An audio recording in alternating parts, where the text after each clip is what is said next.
वंदे मातरम। आप सभी का नेटवर्क 10 में स्वागत है। मैं हूं संजय गिरी गोस्वामी। उत्तर प्रदेश में नेता प्रतिपक्ष माता प्रसाद पांडे को बनाया गया तो एक चर्चा शुरू हुई कि आखिर क्यों बनाया गया, आखिर जो अखिलेश यादव जी हैं उन्होंने निर्णय क्यों लिया। ऐसा लग रहा था कि वहां पर शिवपाल यादव जी का नाम भी आ सकता है या कुछ एक और नामों की वहां पर चर्चा थी, लेकिन ऐसा कहा जाता है कि वहां पर भी फैक्टर देखा गया है, क्योंकि अखिलेश यादव जी जब कन्नौज से सांसद का चुनाव लड़े उसके बाद नेता प्रतिपक्ष का जो अहम पद था वो खाली हो गया। अटकलें लगाई जा रही थी कि सपा के वरिष्ठ नेता और अखिलेश यादव के चाचा शिवपाल यादव या राम अचल या तूफानी सरोज को इस पद पर लाया जा सकता है, लेकिन सपा अध्यक्ष अखिलेश ने अलग दांव चला। उन्होंने माता प्रसाद पांडे को यह जिम्मेदारी सौंपी। इससे जातिगत समीकरणों को साधने के कवायद भी है। जी हाँ, जातिगत संतुलन, जिसको लेकर उत्तर प्रदेश के अंदर राजनीति आजकल देखी जा रही है। यह भी कहा जा रहा है कि अखिलेश यादव ने इससे, कहते हैं कि एक तीर से कई निशाने साधे हैं। क्या वास्तव में वो निशाने साधते हुए दिखे हैं? क्योंकि यहाँ सवाल सबसे बड़ा यह है कि क्या वास्तव में ब्राह्मण समाजवादी पार्टी के खेमे में जा रहा है? क्या ऐसा हो सकता है?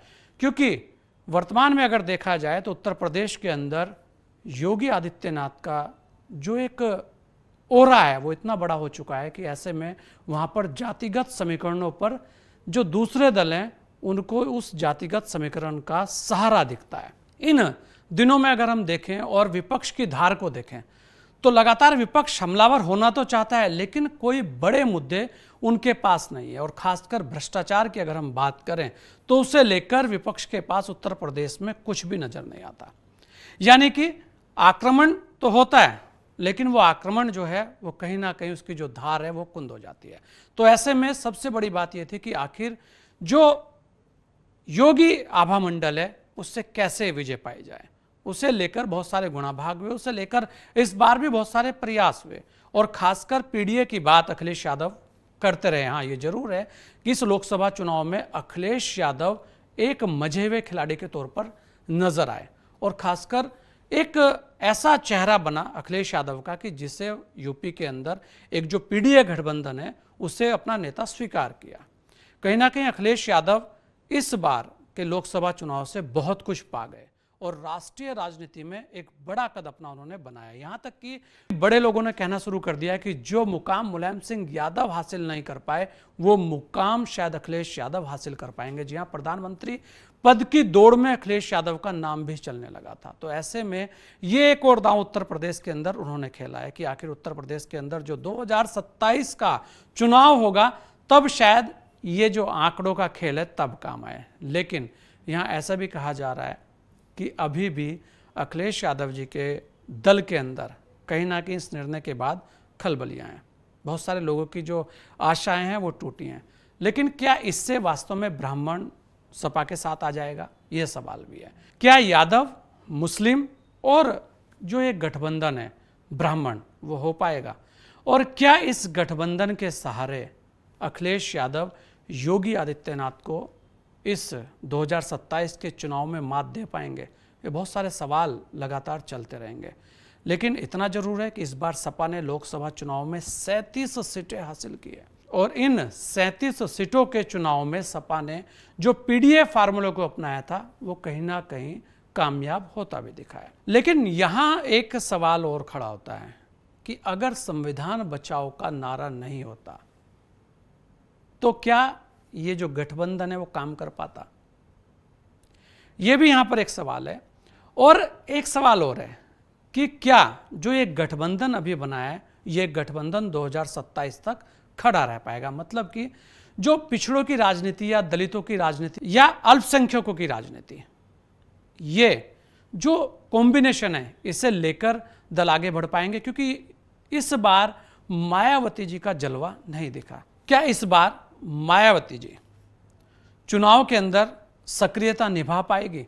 क्या अपने जो खिसकते जनाधार है उस पर अंकुश लगा पाएगी? ये भी सवाल है। सवाल और भी है, क्योंकि ब्राह्मण चेहरे की अगर हम बात करें तो भारतीय जनता पार्टी के पास भी बड़े बड़े ब्राह्मण चेहरे हैं। ऐसे में क्या उत्तर प्रदेश का ब्राह्मण समाजवादी पार्टी के पास आ सकता है? ये भी एक बड़ी चीज़ है। लेकिन हाँ, इतना जरूर है कि सपा ने एक बार परिवारवाद का जो आरोप है, जो लग रहा था, उसका असर जरूर कम किया है, क्योंकि बीजेपी और बसपा अक्सर ये आरोप लगाती रही है कि सपा परिवारवादी पार्टी है। इस बार भी लोकसभा चुनाव में पार्टी ने जिन कैंडिडेट्स को टिकट दिया, उनमें 5 यादवों को टिकट दिए गए। किसी बाहरी व्यक्ति को नेता प्रतिपक्ष बनाना ये जरूर दर्शाता है कि इस बार अखिलेश भी आक्रामक मूड में है, और उनको भी पता है कि 2027 का चुनाव कितना है में। वो ये भी जानते हैं कि योगी आदित्यनाथ से पार पाने के लिए कहीं ना कहीं जो उनका जो ओरा है, उनकी जो नीतियां हैं, उनसे पार पाने के लिए जातिगत फार्मूला सबसे बड़ा हथियार हो सकता है। यहां एक और महत्वपूर्ण बात थी, सपा से मनोज पांडे जैसे बड़े नेता का अलग होना। तो ऐसे में जरूरी हो गया था कि किसी ब्राह्मण चेहरे के प्रभाव को बढ़ाने की कोशिश की जाए, क्योंकि मनोज पांडे सपा से बगावत कर भाजपा के पक्ष में क्रॉस वोटिंग कर गए थे। इस तरह उनकी कमी की भरपाई करने की कोशिश की जा रही है, क्योंकि कहा जाता है कि पूर्वांचल का ब्राह्मणों में सबसे बड़ा चेहरा जो है मनोज पांडे, और मनोज पांडे सपा के बड़े चेहरे थे ब्राह्मण। तो ऐसे में उनकी जगह, जो उनकी जगह की पूर्ति है, उसे करने के लिए माता प्रसाद पांडे उपयुक्त हैं। क्या माता प्रसाद पांडे मनोज पांडे की जगह ले पाएंगे? क्या पूर्वांचल के बड़े चेहरे वो बन पाएंगे? वहीं ब्रजेश पाठक, क्योंकि भारतीय जनता पार्टी के डिप्टी सीएम भी हैं, क्या उनके वर्चस्व को तोड़ पाएंगे? ये भी रहेंगे। लेकिन माता प्रसाद पांडे के दांव से हर कोई चकित है। उत्तर प्रदेश के 2027 के चुनाव को लेकर जोड़ तोड़ अभी से चालू हो गए हैं। देखने वाली बात यह होगी कि आने वाले समय में राजनीति के कौन कौन से रंग देखने को मिल सकते हैं। ये एक केवल नजरिया है, आपका नजरिया इसमें क्या हो सकता है? अपनी राय अवश्य दीजिएगा, और कमेंट्स बॉक्स में ये भी लिखिएगा कि आखिर उत्तर प्रदेश की राजनीति में ये जो दांव है, ये क्या रंग ला सकता है। इस खास पेशकश में इतने दीजिए मुझे इजाजत। जय हिंद।